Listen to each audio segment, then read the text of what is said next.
Neymar Junior Santos. Brazil ভক্তদের জন্য অবশেষে এসেছে সেই বড় সুখবর। অনেকদিন ইনজুরি আর খারাপ সময়ের পর আবারও ব্রাজিল স্কোয়াডে ফিরেছেন নেইমার। আর এই খবর আসার পর থেকেই সোশ্যাল মিডিয়ায় ব্রাজিল ফ্যানদের আনন্দ যেন থামছেই না। কিন্তু এখন সবচেয়ে বড় প্রশ্ন হচ্ছে, ব্রাজিলের প্রথম ম্যাচে কি নেইমার খেলবে নাকি বেঞ্চে বসে থাকতে হবে? আজকে এই বিষয়টাই সহজ ভাষায় আলোচনা করব। নতুন কোচ কার্লো আনচেলত্তি কিন্তু নেইমারকে নিয়ে অনেক পজিটিভ কথা বলেছে।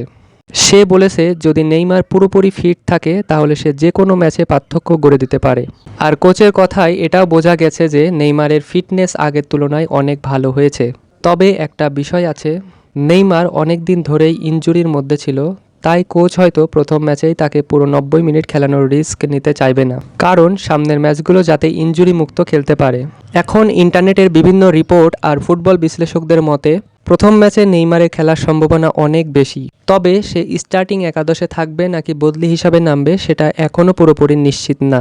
সম্ভাব্য ব্রাজিল একাদশে যাদের নাম সবচেয়ে বেশি শোনা যাচ্ছে তারা হলো গোলকিপারে অ্যালিসন, ডিফেন্সে অ্যালেক্সো সান্দ্রো, গ্যাব্রিয়েল, মার্কোহিনহোস ও ওয়েসলি, মিডফিল্ডে ব্রুনো গিমারায়েস, ক্যাসেমিরো এবং নেইমার, আর সামনে থাকবে ভিনিসিয়াস জুনিয়র, কুনহা ও রাফিনিয়া।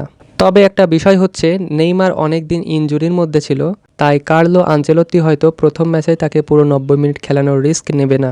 অনেক বিশ্লেষকদের মতে শুরুতে খেললেও তাকে 60 থেকে 70 মিনিটের মধ্যে বদলি করা হতে পারে। আবার কেউ কেউ বলেছে কোচ চাইলে দ্বিতীয়ার্ধে ইম্প্যাক্ট প্লেয়ার হিসাবেও নামাতে পারে। আর ব্রাজিলের প্রথম ম্যাচ হবে মরক্কোর বিপক্ষে 14 জুন বাংলাদেশ সময় ভোর 4টায়।